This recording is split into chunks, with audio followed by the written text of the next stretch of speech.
Good morning. Tomorrow, all the boarding students will participate in a training session to learn some basic CPR skills. It's not an official certification course, but rather an introduction to the skills to recognize and respond to cardiac emergencies. For those of you that are old enough, I really encourage pursuing a full certification with CPR, AED, first aid training, maybe even a lifeguard certification. Not only will this present you with some good job opportunities for the summers, but importantly, it'll put you in a position to confidently respond to emergencies and to keep your family and your community a little bit safer. But rather than making you listen to me talk about the importance of these training sessions, we've invited two alumni back to campus. Bobby Miele and Kiernan Keller both graduated from EBS in 2019. And they will both be graduating from DA later this spring. At Eaglebrook, they were outstanding students and citizens, the kind of guys you'd be genuinely excited to have at your dining table or to share a seat with on a long bus ride to an away baseball game. In fact, it was through their shared love of baseball that their friendship blossomed. Bobby and Kiernan are here to speak to you all this morning because they have a shared personal experience that illustrates profoundly the importance of being familiar with CPR. Fair warning, the story they'll share with you may be a little frightening. We encourage you to speak to your advisor or me or a counselor if you have questions or thoughts to share later today or this weekend. Having said all that, I'd like to bring Bobby and Kiernan to the mic.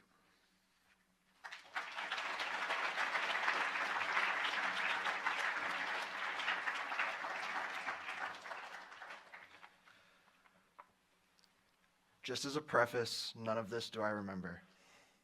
On Saturday, June 6th of this past summer, Kiernan and I met up at Enfield High School to help him prepare for an upcoming tryout for his summer baseball team. We did not plan on doing any rigorous training, solely ground balls, fly balls, light hitting, things of that nature, as it was also about 100 degrees at 5 o'clock that evening. After only about 10 minutes, my heart rate went up to between 250 and 300 beats per minute. Granted, yours should never be higher than 150 during extreme physical activity, and should really never exceed 120 in an athletic setting. I went into cardiac arrest, and I was dead for about 2 minutes. Cardiac arrest is when your heart stops beating, and no, it is not the same as a heart attack. A heart attack is when an artery is blocked and interferes with proper blood flow, whereas cardiac arrest is when the heart literally and suddenly stops beating. After watching Bobby collapse to the ground, I rushed over. One of the most difficult parts of the whole experience, to be honest, was not really knowing the right course of action, or whether what I was doing would help Bobby. But what I was told later was that, even though I was unsure at first if what I was doing was correct, acting quickly as I did made all the difference. I started giving Bobby chest compressions, and with one hand, dialed 911. I put the phone down on speaker and continued CPR. They asked me the normal procedural questions such as where I was and what happened and what I was doing in the present moment. And the operator began walking me through the steps I needed to take. The EMS operator guided me to tilt Bobby's head back and continue giving chest compressions and 2 breaths when they instructed me to. It was more physically demanding than I ever would have imagined. It took EMS around 15 minutes to arrive, while I continued giving chest compressions the entire time. It was exhausting and mentally draining and confusing, and while adrenaline took care of most of the pain, the most difficult part was looking down and not knowing if what I was doing would save his life. When they got there, they pushed me away and loaded Bobby into an ambulance. In the hospital, I was placed into a hypothermic coma where my body temperature was lowered to 92 degrees.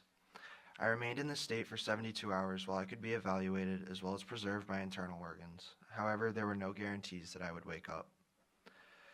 Ultimately, I did, and the doctors concluded that I had Wolff-Parkinson's-White syndrome that caused this event. This entails that I had 2 extra electrical pathways in my heart that caused arrhythmias or abnormal heartbeats throughout my life, totally unbeknownst to me. The only treatment is called an ablation, of which I had 3. 2 during my initial 2-week stay at Hartford Healthcare, and 1 final one in Boston this past October. The surgery involves going up through your femoral artery in your leg with a laser and burning out these pathways. All of this has led me to take every day, 1 day at a time, and really cherish every second you have. I was born with this condition and had no knowledge of it whatsoever. and it could have happened at any moment. I'm just so grateful that it happened when it did, and that Kiernan was there and able to react quickly, as well as the fact that I was left with no physical complications of any kind, as well as be able to play sports once again.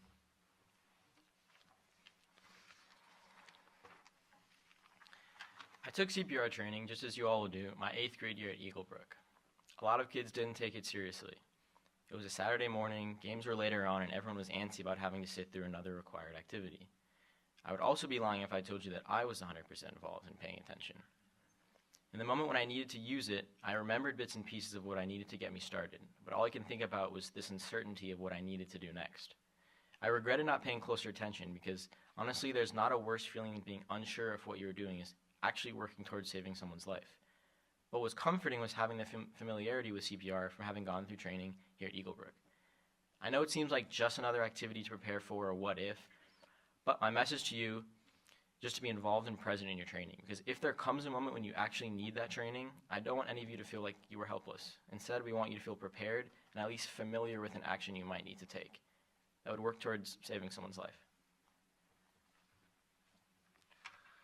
Just as a final word intended especially for the day students, although this is not technically a required event, everyone should definitely make an effort to come out to this. I, of all people, decided to sleep through it and just come for my baseball game that afternoon. It is honestly one of my biggest regrets now looking back on it, because if this had been the other way around, who knows what would have happened. So please come, as once again, you never know when or who will need help in this manner.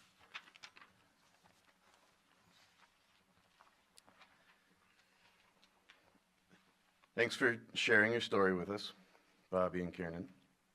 We were all proud of you when you were students at Eaglebrook, and you've only given us more reasons to be proud.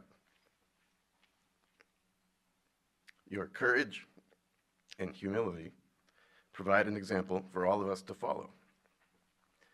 The EBS community, the DA community, and your home communities are all better places for having you. I hope the students in our audience will aspire to be such good friends to one another and good citizens in their community. Faculty, please remember that if you do not teach G Block and you have any questions or you want to say hi to Bobby and Kiernan, you're welcome to stick around for a few minutes and chat before we bring them back down the hill for their own classes. Thank you everyone for listening, and we look forward to the CPR training this weekend.